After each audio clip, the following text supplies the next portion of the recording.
Okay, hi, my name is Paige Parrish, and I will be presenting today with Allie.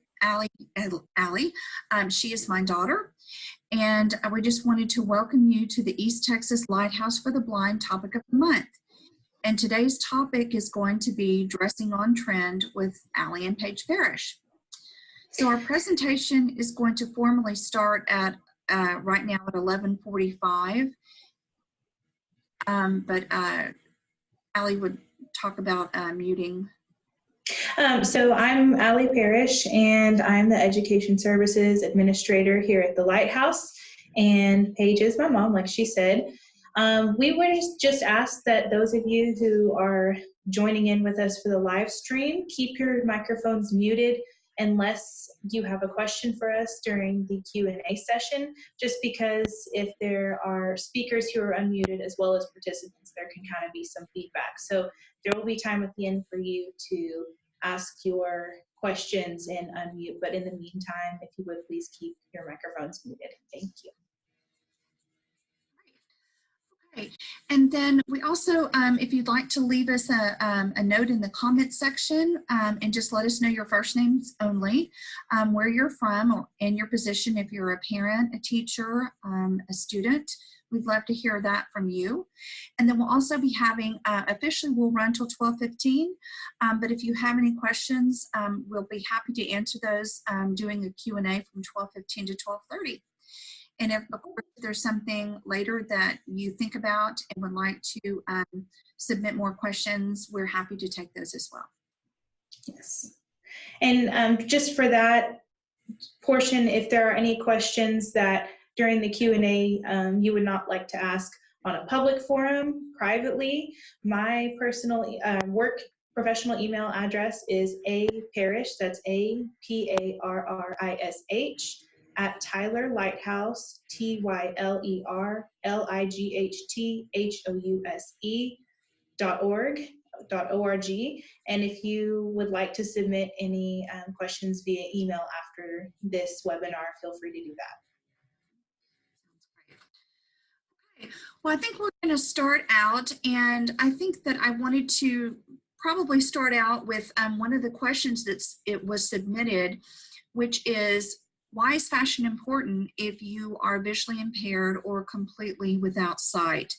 And it's an excellent question. And I thought I'd start that out in terms of talking from the perspective of a parent raising a child with a visual impairment who had some progressive vision loss. And so I think it's incredibly important, not for surface reasons, but I mean, it is the society that we live in and how we present ourselves.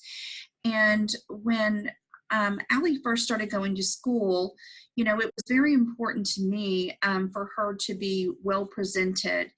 And so one of the things that I felt like is that just from a social standpoint, I just wanted her to be able to fit in, but at the same time, I wanted her to kind of find her own little style.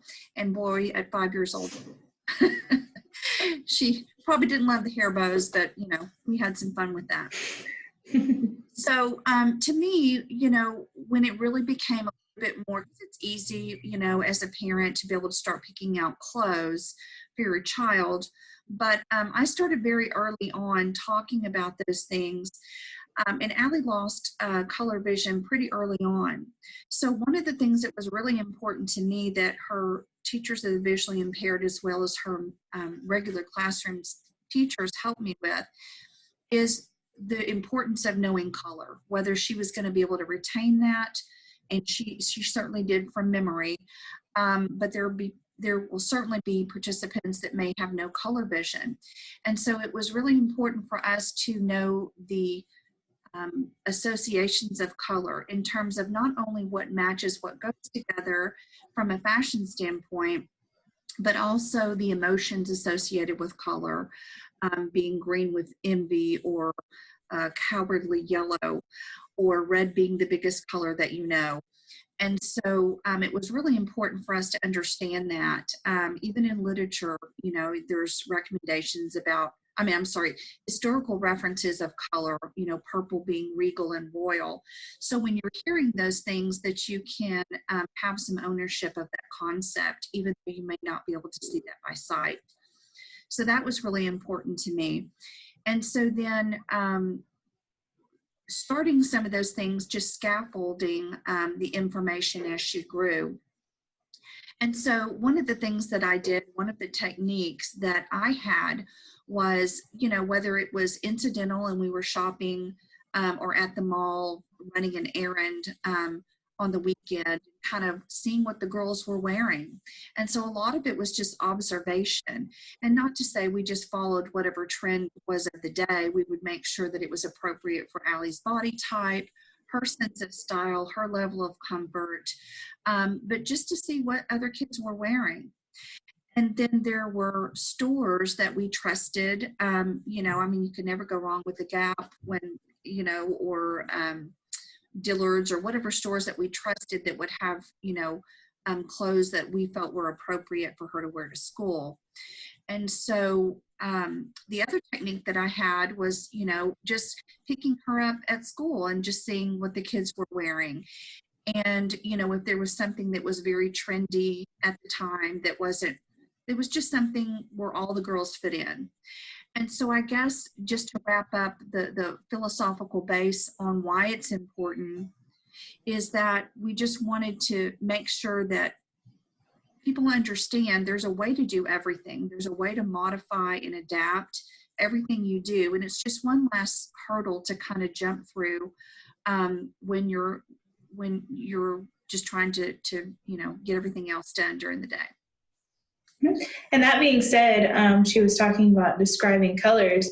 Being that I went colorblind completely by the age of 3, I still grew up knowing what my favorite colors are to wear, just based on what I knew about them and what they represented and kind of the vibes they go off. So I can tell you my favorite colors to wear. One of them is, of course, as my mom knows, is black. And I always loved black because it's very, to me, classic and chic. And then my other favorite would be pink, just because I like the softness and the femininity of it. And so being that I'm almost completely blind, someone can ask me what my favorite colors are to wear. And I don't know what the actual colors look like, right? But I know what I like about the concepts of them. And so that's how I established what is my favorite colors. True. And so when we start to get to kind of the mechanics of how you put all this stuff together, one of the things that I'm sure you all are aware of is that if you have a visual impairment, there's just no option to not be organized, whether it's your preference or not. It's a skill set that has to happen. And, there's preferences for how each person does that, what works for them. But at the same time, for example, if you've got 2 pair of boots and one's black and one's brown, really making sure that you are labeling those accordingly. And also, unfortunately, you may not have the luxury of kicking your boots off literally at the door and having the option of them being scattered and then mismatched. And so it's really critical to stay organized and know where your things are and have those labeled appropriately. Mm-hmm. And on that note, for me with organizing, they have, I don't know if any of you have had the wonderful experience of going to the Container Store, but they have so many options for boxes where you can put your individual pairs of shoes and then braille label those boxes. So you can have your brown boots and your black boots, and then memorizing what goes together. So for example, you're not going to want to mix colors like brown and black in certain scenarios, and so you can, like my mom is saying, don't limit yourself. If you really love a pair of boots, don't limit yourself to say, well, I can't get those in 2 colors because I'll get them mixed up. By all means, as long as you are incredibly organized, you can have those things. And then also, if I may talk about the, kind of one of the backups on the higher tech end, because you can do both or a combination of them. So like I said, I can have Braille labeled shoe boxes that tell me these are my tall brown boots. But also there are many accessibility apps. For example, Seeing AI has a color identifier. Also, if you take a picture of something, both Seeing AI as well as Tap See will tell you the color and the description of the item that you take a picture of. And so we have our moments where, okay, one of my shoes fell. Something like that happens if you have a couple of pairs of summer flip-flops and okay, one of them fell off the shelf. Let's just to confirm, recheck the color. You can use those applications, but it's important to know how to do both of your high-tech versus low-tech organization. Yeah, that's a great point. I remember one of Allie's teachers telling us, it was a good example, was that, there's things that are expensive and convenient in terms of, say, like a currency reader, but if that goes out, you need to know how to fold money and identify money. So that's always an example of the information that we're needing, because technology can fail for sure. It can, batteries die, things aren't able to be recharged, and sometimes it's just really too expensive. Some of the other things that are available right now for more of a high-tech option, there are several places that will do take printed materials. For example, there's a place here in Houston that is called Sight into Sound. Create printed materials as well as verbal output. And so a lot of times they'll do magazines such as In Style. And that's one of the things that is really interesting, because more and more publications are being put in from text to speech. And so not that you're going to wear every single thing that is on the runway, but it's interesting because you'll see what the trends are. So for example, if you're shopping online, you may know that, florals and snakeskin or any animal print is current right now. So it's just one way to kind of aid in how you might make some purchases. The other thing, Allie's talked about this a lot, about trusting the person that you're getting advice from. And I was always very honest with Allie, and we built really strong relationships with our instructors. And that takes, from a parent perspective and from the student perspective, you have closer relationships, and they're really important, so that the instructors not crossing a line into the parent's role, but they can indicate, something's going on with your clothes, or you have a spot there, or, something's going on with your hair, just to kind of help, so that they're not walking around all day with something that they're not aware of visually. And so, I would be very honest with Allie, and when she was very young, I would give her, just like any child, give her a couple of options that I could live with, and so that she could make the choices of what she felt comfortable in, but that were appropriate choices. And so really building that bridge with instructors, I think, is really important, to have someone, even if it is someone you take shopping with you, to say, I need you to be really honest. Is this good for my body type? Is this good for my coloring? And then in addition, you can also, there's several stores that do personal shopping for no fee, because many stores work on commission. And so therefore, they can be honest with you and say, I don't think this works for you, but I think this does. And so that's certainly an option, is personal shopping. And then Allie, would you talk about maybe some of the subscription fashion brands?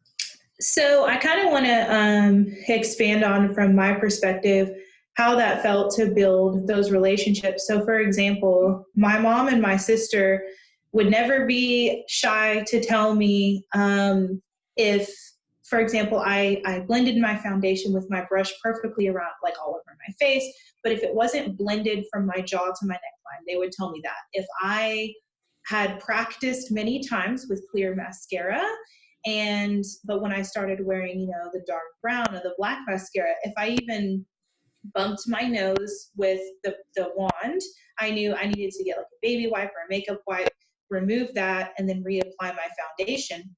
But if I missed a spot, my mom, my sister, very close friends of mine would tell me.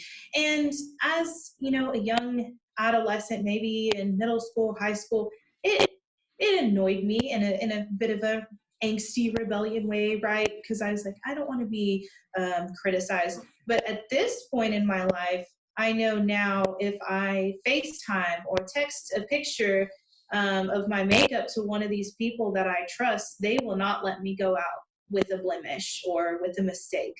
Or if, I always have good relationships. Like, to me, finding a hairstylist is like finding a primary care doctor, right? I need to know they're going to take care of me and be honest and tell me, okay, we maybe went a little too blonde, we need to tone it down, or Allie, that style will not work for your hair, you have wavy hair, things like that. And so when I'm learning new hairstyling techniques, just because I try it doesn't mean I always nail it the first time, like with anything. And so for my hairstylist or my mom to have been like, okay, I know what hairstyle you're going for. You didn't quite get it. It's a little, like when everyone started having the big volume hair again, learning to, tease the roots. Like, okay, maybe that's a little too frizzy. You know what I mean?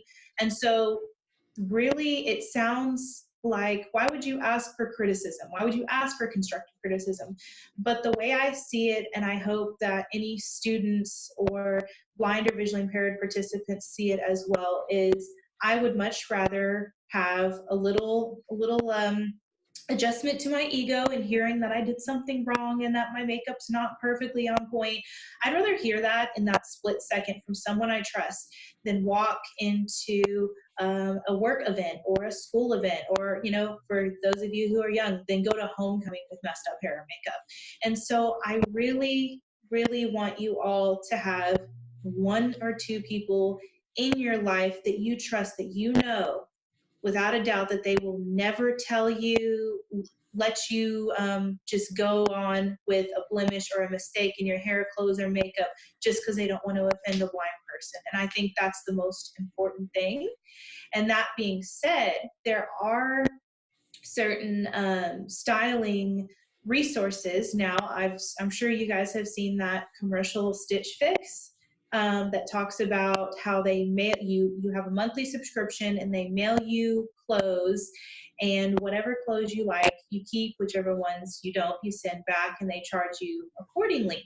Well, part of that is picking your style with the virtual stylist. And so for me, being that I trust my mom, I don't trust, it's not that, I trust my mom's style, which I do. I trust that my mom knows my style visually. So when she sees something, she's like, okay, that is something you'd be interested in. So having that one of those trustworthy people with you to help set up your profile on Stitch Fix, and then you get your box of clothes once a month or once every other month, and then you have a FaceTime call, or you invite that person over to hang out and go, okay, let's go over these clothes, let's go over the colors of them, because if this top isn't going to match all of my pants, well, which color pants is this top going to match, or things like that. And also something that is really important to me is knowing the context of where to wear your clothes. Because personally, whether it's a color identifier app, I personally am a memory person. So I memorize the colors of everything in my closet. I memorize what goes together, what doesn't. But something that came up later in my life was knowing what people meant on certain invitations. So for example, I don't know if being so young, the students have had this come up, but at work, for example, if you get invited to a luncheon, it might say business formal, business casual. If it's an evening event, it might say black tie. And as a blind person, you're sitting there going, what does that mean? And I can't walk into a room and know that I'm going to be matching the attire level of everyone in the room. And so these virtual stylists can also help you pick specific outfits. If you say, I have, so at the Lighthouse, we have a Christmas banquet every year, which is formal. So if I got on with my virtual stylist, or if I happen to be hanging out with my mom over the holidays or a friend, and I say, okay, the event is formal, and so I need to pick out a dress that fits this, Christmas banquet, they're able to help me and help explain to me concepts of types of themes, if that makes sense, because to us it's like, well, what's the difference between a sundress and a cocktail dress? So it really, I would say one of the biggest takeaways from this entire talk is having those relationships that you build, and having, and as a blind individual, doing your part to make people comfortable with your visual impairment, so that they know she doesn't care. She is not going to get her feelings hurt if I tell her that there's a little black dot of mascara on the side of her eye. And so you have a huge part in building those relationships. The other half of the relationship is that sighted person who is not afraid to be honest with you, and who wants what's best for you, even if they have to maybe hurt your feelings a little bit and tell you your hair is not doesn't look what you think it does. But again, on my end of that, it's always making my friends, the people I care about, my hairstylist, making my mom and I already have a rapport, but making everyone else feel comfortable being honest with me, so that I can trust when they say something, they mean it and have my appearance and best interest at heart. That's an excellent point, Allie. And I recall when, when Allie started wearing makeup, certainly I wanted to show her some basics, but what I was not well versed in is color matching. And so I recall, if you think about it, you go to these cosmetic calendars and their goal is to sell something. And in order to sell something, what they want to do is do free demonstrations. And so that's always a fun way to kind of play with colors. And if you're needing foundation, to get a good color match. And so when Allie's talking about that rapport, it's really true. And you set that tone. Allie's personal style was to use humor. She'd sit down and go, okay, I can't see a thing, don't lie to me, let's do this. She'd kind of be silly about it, so that they would be at a level of comfort to know that, be honest with me, if this doesn't work, you're not going to hurt my feelings, we'll try something else. And so then once we found some things that would work, they were wonderful to give Allie some extra time to do techniques. So they may say, okay, this blush, I'm going to do 3 strokes, and this product, that's all you need. And would teach her, the technique to go under a cheekbone, or, to put a tissue under her eye for putting on mascara. So if you really have some time to do something like that, they're not cost prohibitive by any means. And then I know that Allie, go ahead. Yeah, and I was going to say, those people, don't feel like you're putting them out there as salespeople. They do that. If you have anybody sighted, look around the store. They color match sighted people, because it's not easy. You have to be very well versed in the aesthetics field. And so, for example, I'll give you guys an example of one of my makeup products. I use what's called a foundation stick. And basically what I do is I paint it on my face, like, it sounds silly, but like stripes. And then I have a foundation blending brush that one of the representatives at Ulta Beauty taught me how to swirl around my face and blend it very well. And then she taught me how to blend under my eyes, around my nose area, and how to really have full coverage. But what I would do is I would tell her, okay, explain to me what you're doing on the right side of my face, and explain to me everything as you go. Okay, now let me try it. Did I do the exact same thing that you just did? If I didn't, please correct me. And so I've learned not just from my mom or my sister and my friends, I learned from people that are in makeup sales how to do my makeup. Now, that being said, my mom was explaining earlier about skin tones. I want to reiterate, I had to be taught this just because, I really had to understand what color meant. And so, for example, I am, for those of you who can't see me on the screen, I'm naturally very fair-skinned, which means I have a very, very light skin tone. However, in the summertime, if I have been spending a lot of time by the pool or on the beach and I'm tan, I need to go get a different color match. And so you can almost have your seasonal color matches. And that being said, with organization I actually asked a sales representative at Ulta, I said, don't you wish that there was an app to keep track of all of your favorite colors? And that person said, oh, there is. And so he said there are plenty of apps to keep track of what colors you like. So for example, it's wintertime right now. I have my wintertime foundation on. I know the brand name of my foundation and I know the color associated with it. So I can go in Amazon, type that in, and have it ordered to my house without having to go to the store. And so once you kind of find the colors and the products that you like, because it's not always about the color, it's about your skin type, it's about how it sets on your skin. Because if someone has very dry skin, something with a powdery finish isn't going to set as well. And so they can teach you about all of those things, teach you about your skin type, teach you about what makeup is best for that. And so, until you have that rapport, having a trustworthy person go with you would be great. But I've gotten to the point with my makeup with the people I trust who have sold me makeup to where I can go in to an Ulta store, I can go up to, the Clinique or the Chanel counter at Dillard's and say, hey, is such and such here? And they can work with me and I don't have to have anyone with me because I trust that person. That's great. And I know we only have a few minutes left, but Allie, could you also kind of make that same application talking about hair, the rapport with the stylist and techniques when you get your hair done so that you can do the same thing when you get home? Yes. So I was so lucky to have, when I was going to college in Houston, I had a hairstylist named Nicole, and I would come into the salon with these ideas of, so for example, one time I had a dark chocolate brown color hair for my winter hair. And I said, Nicole, it's about to be summer. I want to be full head of blonde. And she said, oh no, we are not doing that. And she said, here's exactly what would happen. She said, if I strip your hair of all of its color, first of all, I'm ruining the integrity of your curls and they would look incredibly frizzed out and just very tangly and not shiny. And she said, and then and then it would be like she used to laugh and call it blorange, which meant an orange blonde.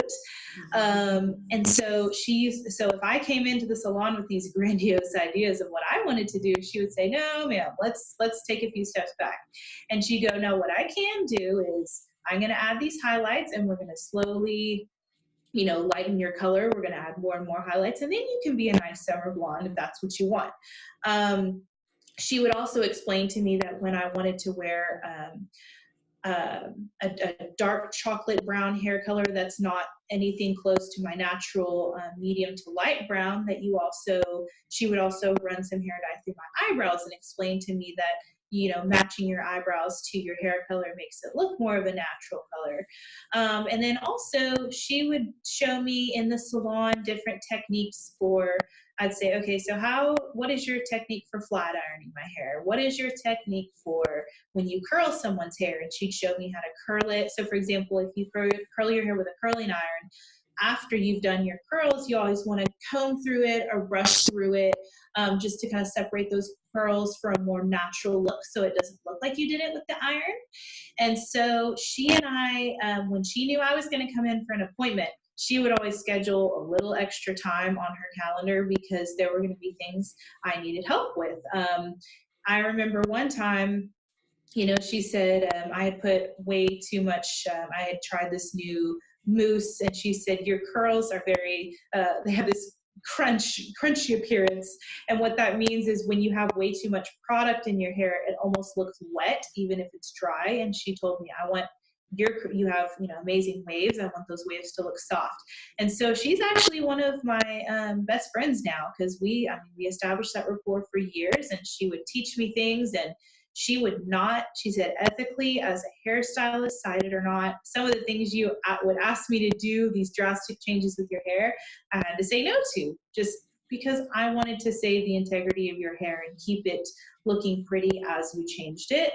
And so, so yeah, I am one of the questions that you guys submitted talked about how do you do this without a mirror? I do not use a mirror, whether I'm styling my hair. I straighten my hair, curling iron my hair, blow dry, diffuse my hair, do my makeup all by touch. I do not use a mirror at all. But that's not an easy thing. It's not as simple as I don't use a mirror. You know, you don't have to either. If you're low vision, by all means, use your mirror if that's what helps you.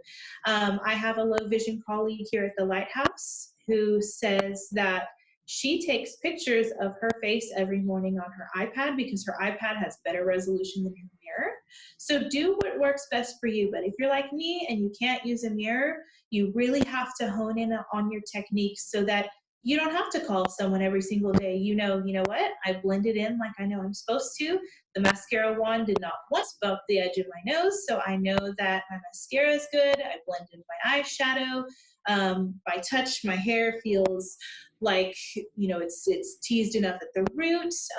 Things like that. You'll learn to trust yourself because of the people that you trust who have told you when you've reinforced when you've done something right and given you constructive criticism when you've done something wrong. And so, but I really wanted to touch on that question about the mirror and answer it. No, I personally do not use, I might use a mirror to look at myself in like a dress and see how that looks. But I really don't depend on one at all because it doesn't do much for me. Great. Okay, so looks like we are out of time for our formal presentation, but we're certainly available for questions if time allows on your end. So if there's any questions that you have that you'd like to ask, we're happy to answer those for you. So if you want to unmute yourself, that's perfectly fine.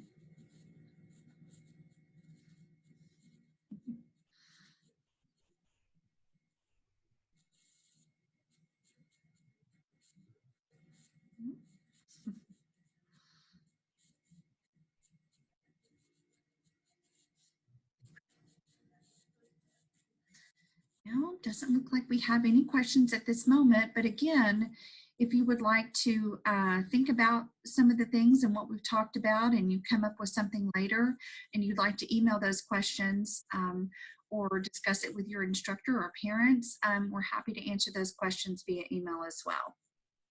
Yes, and again, my professional email, but one that I only read personally here at the Lighthouse, is Parrish, APARRISH, at tylerlighthouse.org, TYLERLIGHTHOUSE.org.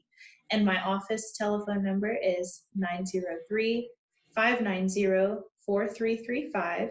And again, that's 903-590-4335. So if you come up with any questions that you would like to ask either myself or my mom, I would be happy to forward any to her. And I would also be happy to answer any of your questions if you think about the topic we've been talking about and then all of a sudden you have a question, or if it comes up just in life as you're learning these things in general.